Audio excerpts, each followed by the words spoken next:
por un problema de visa para entrar a un país africano, me quedé con un compañero de trabajo varado, digamos así, en Frankfurt, ¿no? en una importante ciudad alemana, desde donde salen vuelos a muchísimos lugares, ¿no? Es un buen centro donde viajar a múltiples lugares, el Medio Oriente, la península arábiga, el norte de África, todo África en realidad, ¿no? Y dado que estuvimos allí varados, pedimos acogida en esta institución que muchos de ustedes conocen, llamada Ayuda a la Iglesia Necesitada o Ayuda a la Iglesia que Sufre. Tiene esas dos siglas dependiendo de la organización, si está en América Latina, si está en España. Pero nosotros en Asiprensa y en las distintas agencias cubrimos mucho de las grandes actividades que realiza esta institución, con sede en un pueblito muy bello, alemán, que está a unos 20 minutos del aeropuerto de Frankfurt, ¿no? O sea, está a las afueras de Frankfurt. De hecho, desde las colinas de Königstein, de este pueblito, se ve la ciudad de Frankfurt, ¿no? Y allí nos acogieron en Ayuda a la Iglesia Necesitada. Yo he estado antes, tengo muchos amigos allí, muchas personas que son amigas, personas que son realmente ejemplares y grandes servidores de la iglesia. Y yo sabía que la organización había sido fundada por el padre Berenfried van Straten, ¿no? un sacerdote holandés. Y también sabía que este sacerdote holandés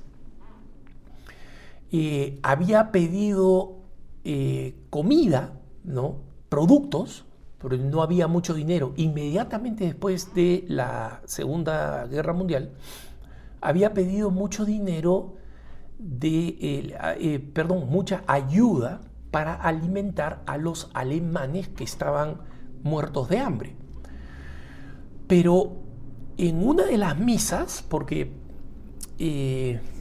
Ayuda a la Iglesia Necesitada tiene una hermosa capilla, misa diaria, en una de las misas el sacerdote contó más detalles de esta historia que yo no conocía, ¿no?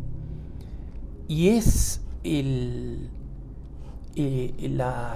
hecho de que el padre Van Straten no solamente hizo esta petición en un país que había sido víctima de la invasión nazi, ¿no? O sea, que no tenía ninguna razón para tener simpatías, digamos, hacia los alemanes, ¿no? Y sin embargo, la cosa fue peor todavía. Él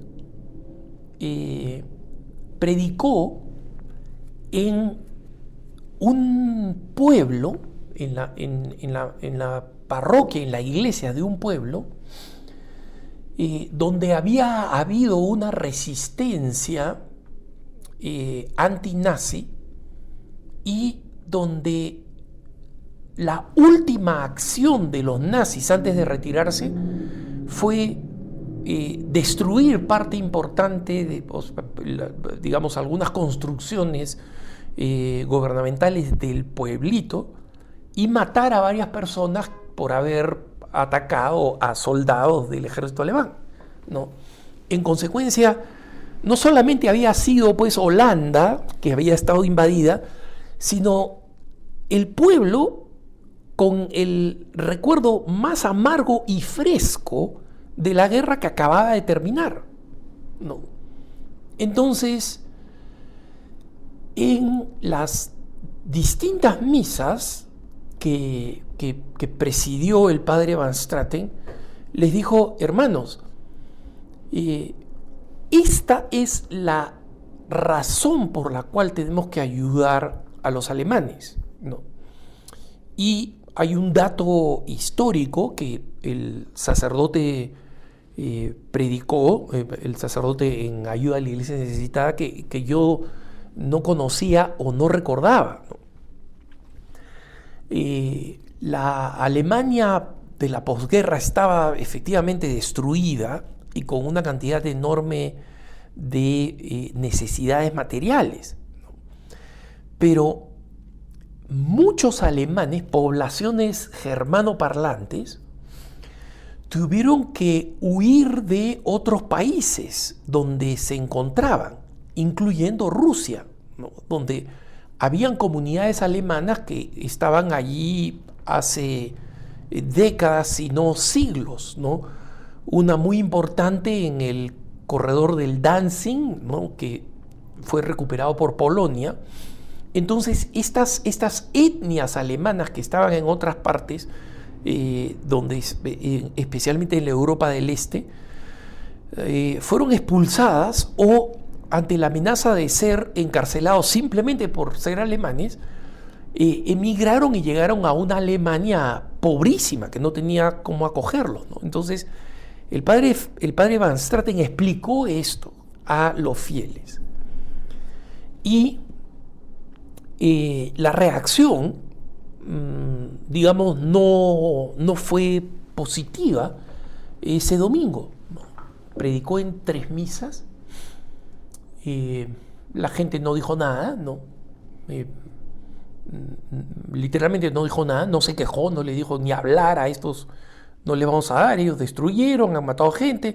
Y dice, como era un pueblo chico, o sea, todo el mundo conocía o estaba relacionado con aquellos que habían sido asesinados por los nazis antes de retirarse, ¿no? Entonces había una cuestión ahí profundamente personal, no solamente patriótica, digamos, sino profundamente personal, ¿no?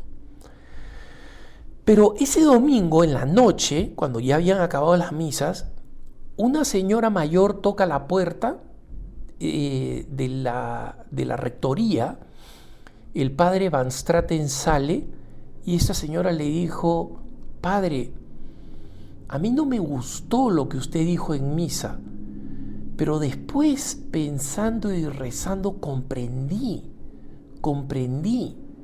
Si Jesús perdonó a quienes lo torturaron y lo mataron, si entre las últimas palabras de Jesús fueron palabras para excusar ante el Padre a quienes lo estaban atacando, perdónalo, Señor, porque no saben lo que hacen, ¿no? ¿Qué razón tenemos nosotros para no perdonar si nos llamamos cristianos? Y le dio al padre Van Straten lo que tenía, que era un buen pedazo de tocino, ¿no? Entonces, esta señora comentó con un par de personas más que esto pasó, y el resto es historia. El padre Berenfried Van Straten se convirtió en el famoso padre tocino, ¿no? Es el sobrenombre que tenía, porque originalmente, y ahí están las fotos antiguas, ¿no? En el local de ayuda a la iglesia necesitada, de las primeras donaciones que llegaban, que eran cajas enormes de productos no perecibles, entre ellos una cantidad enorme de embutidos secos, tocino y esas cosas que no se pudren con facilidad, ¿no? Entonces, obviamente el plan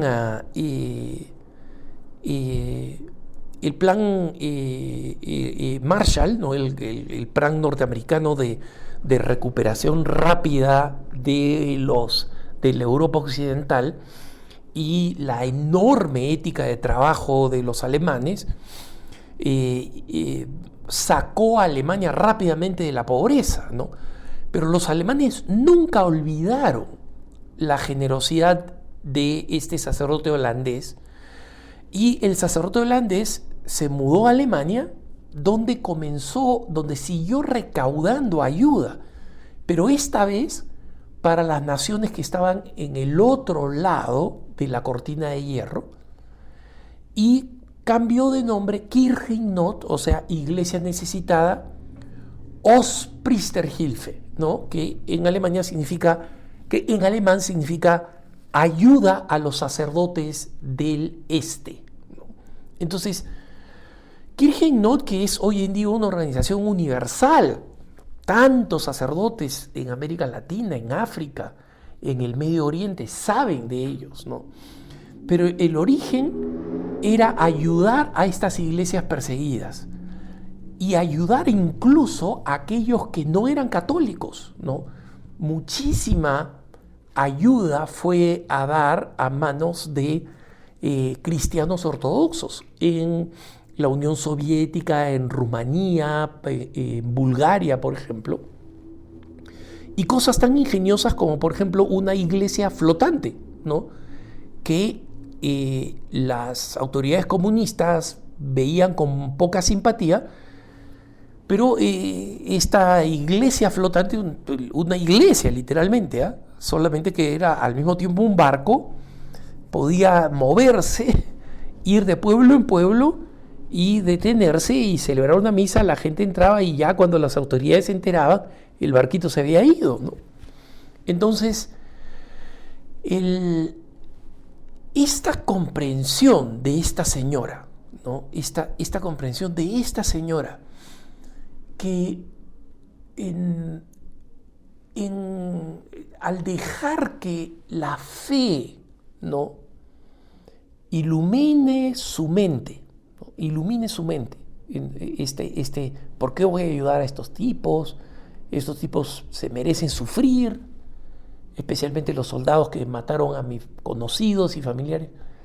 De pronto la fe ilumina su mente con el ejemplo de Jesucristo, ¿no? Transforma su corazón, ¿no? Porque va y le dice al Padre: ya entendí, Padre, ya entendí lo que usted dijo, ¿no? Y luego se vuelca en la acción, entrega el tocino. Humildemente pienso que esta mujer probablemente esté en esa pléyade de santos desconocidos, de esos santos que el Papa Francisco llama los santos de la puerta de al lado, ¿no? Esta gente buena de la puerta de al lado, que simplemente se convierte en alguien absolutamente una semillita de mostaza, ¿no?, que dado este gran árbol, porque, como digo, las fotografías de la ayuda que llegaba eran cajas de cajas de cajas, ¿no? Recuerden, esa no era la época donde era fácil enviar dinero. Recuerden que Europa tenía cada país su propia denominación económica. Hoy en día las grandes donaciones son en dinero, en euros, en dólares, ¿no? Un sistema bancario que facilita las cosas, el dinero virtual. Pero en esa época era impresionante las cajas de cajas de cajas. Habían paredes de cajas con productos y voluntarios organizando las cosas, ¿no?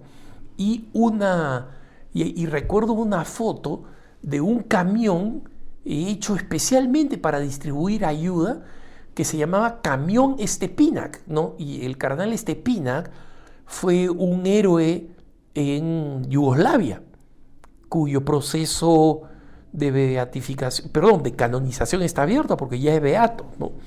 Entonces supongo que este Camión Stepinac era un camión que se utilizó en Yugoslavia repartiendo estos alimentos, ¿no? Entonces, esto nos habla de cómo las semillas de la caridad, que pueden ser tan importantes y grandes como esta gran obra de Dios por la que tenemos que rezar para que siga siendo esta gran obra de Dios, cómo parten de pequeñas semillas de personas que simplemente están convencidas que tienen que ser fieles a la enseñanza de Jesucristo. Que tengas un buen día.